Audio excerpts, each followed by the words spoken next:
Hey guys, welcome back to another episode of Dynasty After Dark. I'm your host, Calvin Timms, and I am super excited to welcome you guys into the off-season changes episodes. We're going to be going through every single NFL team the entire month of July. Training camps are going to start picking up here in the next couple of weeks, and you can watch these in any order. So today we're going to be talking about the Buffalo Bills. If you haven't, go check out some of the other AFC East, AFC North. If we haven't released it yet, don't worry. It is going to be coming. So thank you guys for joining us. Dale, how we doing today? Hey, I'm doing pretty well today. I am really excited to talk about these AFC East teams, teams I've loved to hate and have loved as well. So I am very excited to talk about these teams. Yep. So if this is your first one, the way that we're going to break it down a little bit is we're going to talk about, this is going to be the same format for all of them. And real quick, before we get into the format, find us on Twitter at TDC_Calvin, at Dynasty_Dale. Podcast is on YouTube, Spotify, Google, Apple, anywhere that you're looking for it. There's no real visuals for it, so if you just want the audio only version, that's fine too. If you can, leave a like, comment, subscribe, anything you can to help out the podcast. This month, we're going to be cranking out videos. Some of the days, we're going to have 2 days. If you're looking for any breaking news like DeAndre Hopkins or Dalvin Cook or any of those signings, they'll be coming out in the afternoons. These are going to be coming out every single morning, so that's the way that this is going to work. So that said, we're going to be going through the coaching changes first, then the free agents that they added this offseason, the guys that they lost in the draft, and then giving our dynasty thoughts on these players and the impacts that I think are going to be happening for this season and the next couple of seasons as well. So that said, coaching changes are pretty easy for the Buffalo Bills. They added nobody. They didn't really lose anybody major in the offense, a couple positional guys down the line, but nothing crazy down there. So makes that one easy, but the new players that they got are pretty interesting.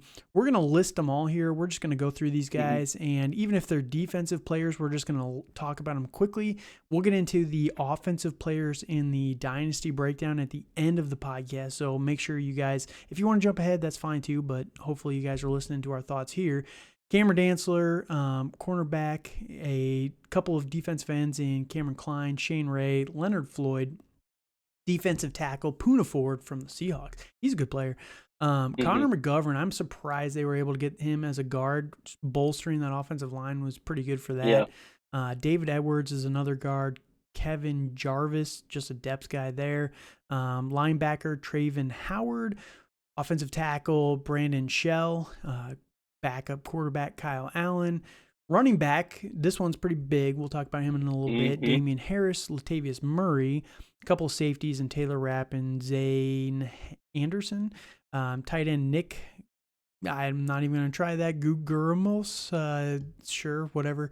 Wide receivers, Deontay Hardy, Trent Sherfield, and Marcel Adaman. So a few guys that they added here. Any major thoughts? It really felt like they're trying to bolster the offensive side, of all the guys.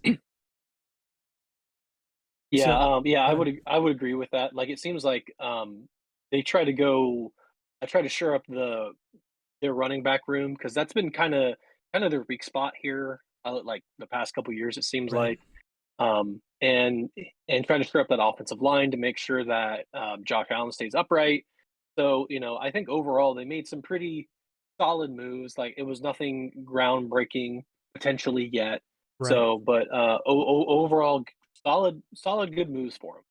Yeah, it's kind of a status quo, really, free agency period, because when you look at the guys that they lost, and we'll go through these guys just in a second here. They really went hard after the defensive ends to try and shore up that position, because they only lost one guy, which was Mike Love. And I don't think he was a major contributor on this defense anyway.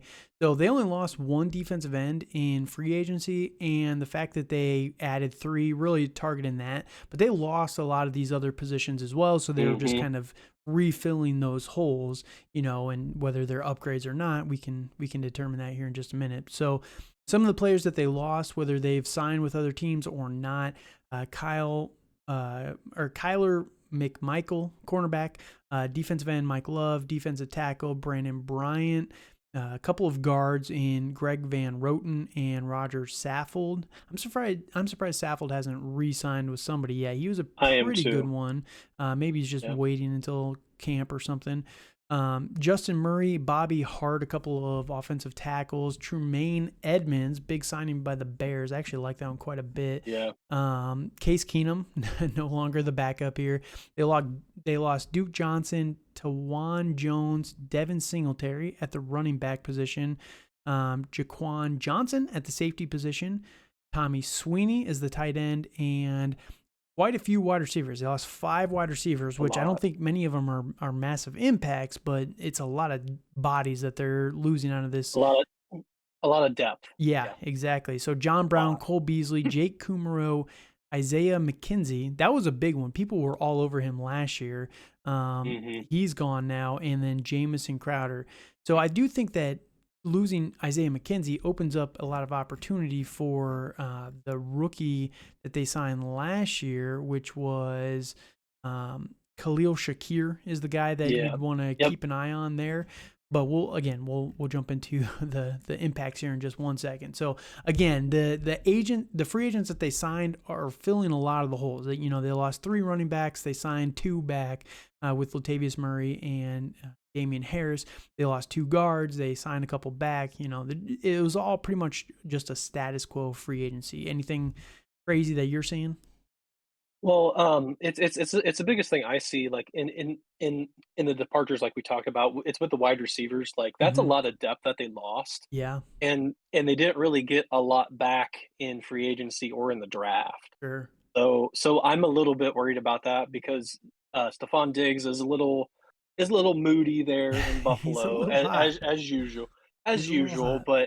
but I think that's for other reasons other than how many wide receivers are in that room, So, yeah, I think it's a big loss losing like John Brown, like he's a field stretcher. Um, like Cole Beasley, like for all the crap that he gets, like he is a decent slot wide receiver. Same with Jamison Crowder. So, I think losing those guys is going to be really interesting, and and they're going to have a lot of younger guys, and like it's the Gabe Davises of the world, it's the Khalil Shakirs of the world too, Mm-hmm. to kind of pick up a lot of that. Yeah, yeah, definitely. So the NFL draft, and then we'll jump into our dynasty thoughts here. So Dalton Kincaid was the first round pick that they had.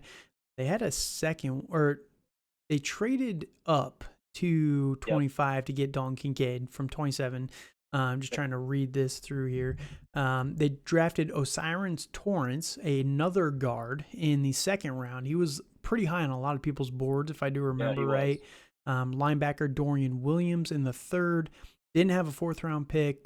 5th round, they took Justin Shorter, wide receiver out of Florida.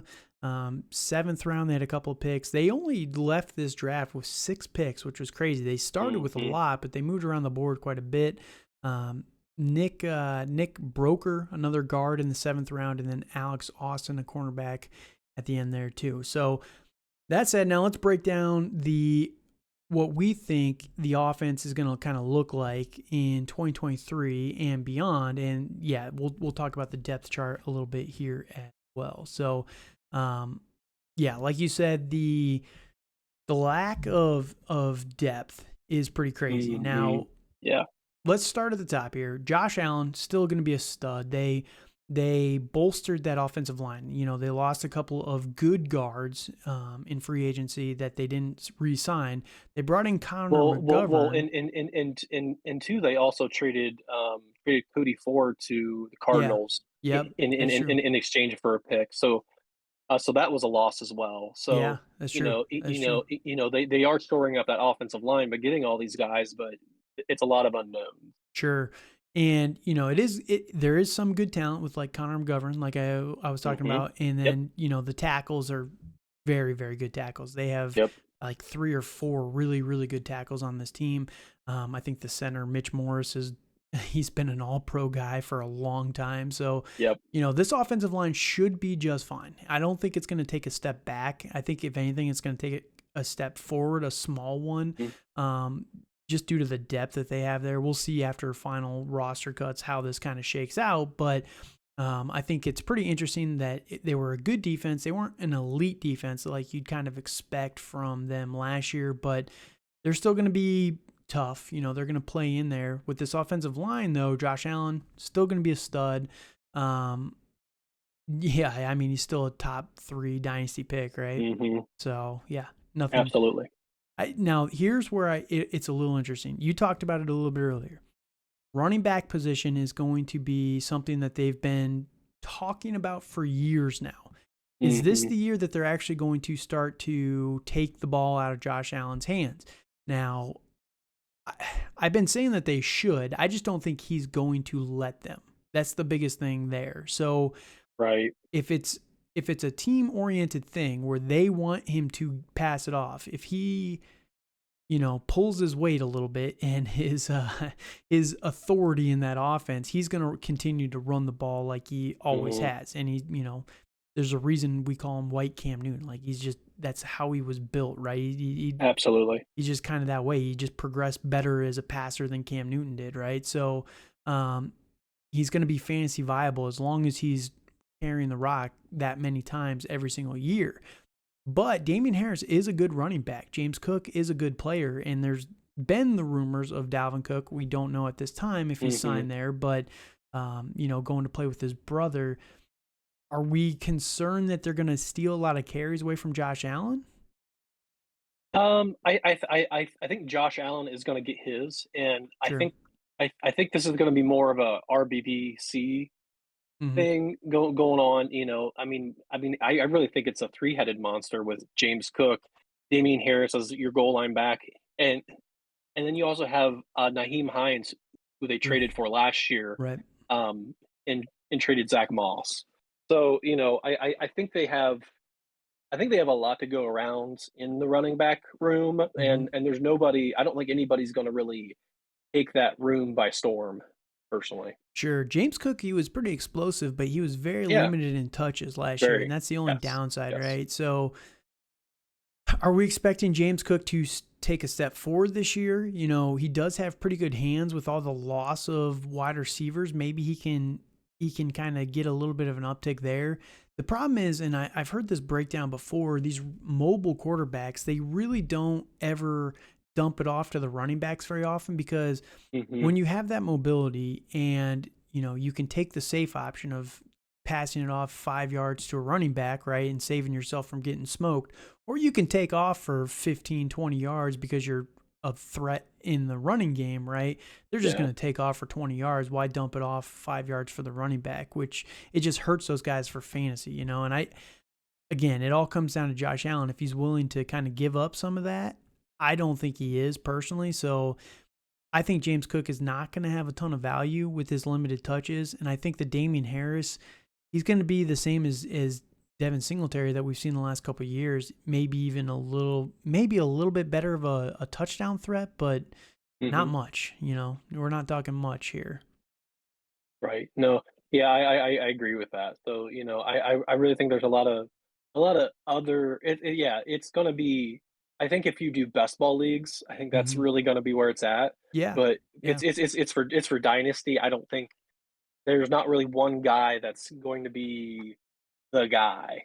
Sure. Yeah. So, That's the biggest concern. I've seen a lot of people yeah, rising on James Cook this offseason, and again, I have I two. can't get sold on it. I can't either. He's a very small guy. This is the same as the Devin Chain with Miami, who we'll talk Yeah. about here in a couple of days. But yeah, Devin Chain, he's a small guy, and you got a perfect prototype right here in James Cook. So, Hmm. all right, let's jump over to the wide receivers real quick here. So we talked about it earlier. Stefon Diggs, he's the number one on this team.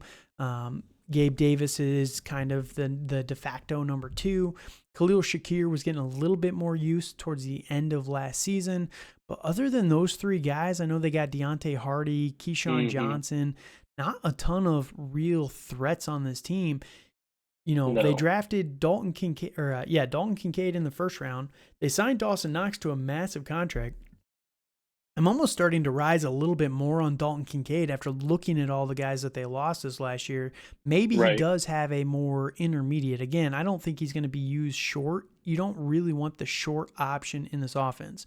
because of Josh Allen's mobility, right? So Right. that's where I think Khalil Shakir is not a major dynasty contributor. But if Dalton Kincaid is playing more intermediate, similar to Stefon Diggs, and they're using Gabe Davis as more as the deep threat, which is what he's kind of better at, in my opinion, Hmm. that's where this offense really opens up, and that's where you have a lot of value potentially for Dalton Kincaid. What are your thoughts? Yeah, no, and I agree with that. You know, with the it's with having a light wide receiver room. I think one person to look out for is Justin Shorter. It's their fifth round pick from this past year. Mm-hmm. He was very talented coming into Florida. He did not play up to potential at all. You know, Yeah. he had Anthony Richardson throwing him the ball. Right. So I mean, it's definitely going to be an upgrade. And he's 6'4", like he runs like a 4.55, which I mean isn't blazing fast, but like he's going to be I think he's going to be the deep guy, and I think that could be really interesting for his value going forward. But I really think Dalton Kincaid is going to be very interesting. But I know the dynasty community really loves this guy, Mm-hmm. and I know for me, like when the trends start to zig, I try to zag a little bit away from it. Right. But, you know, I really do like his potential in this offense, and I know he's not going to be your inline tight end like Dawson Knox is gonna be. Right. He's gonna be more set in the slot or, you know, outside. Right. Yeah, I'm with you there. And but I will say I was kind of off of Dalton Kincaid, but after digging a little bit deeper, Yeah. I think I'm starting to rise on him a little bit more. And I still believe in Gabe Davis. I know he's getting a lot of flack, and Yeah. it's not his fault. You know, last No. year he got artificially boosted insanely high, and the expectations that were put on him were crazy. The guy had a high ankle sprain, and he played through it pretty much the entire season. He was never healthy.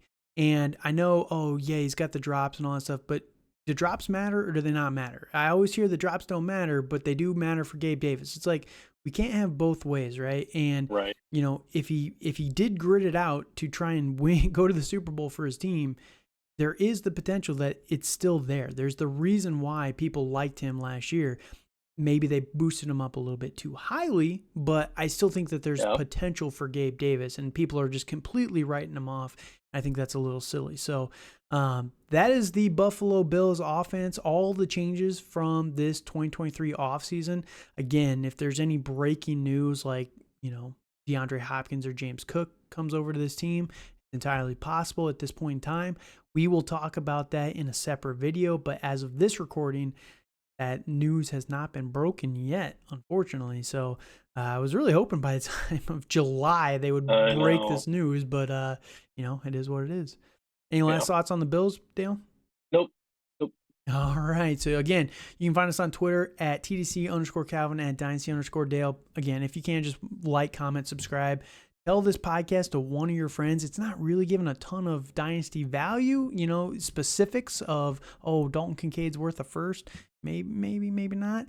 But we are recapping all of the changes and giving our thoughts on it as well to give a little bit of context, because I know that at this point in time, it's easy to forget all the changes that were made. Now, Buffalo doesn't have a ton of Mhm. them, but some of these teams, you're like, oh, I forgot they even signed that player. Yep. So we're going to be talking about that. Again, come back for all the teams this entire month. And thank you guys for joining us.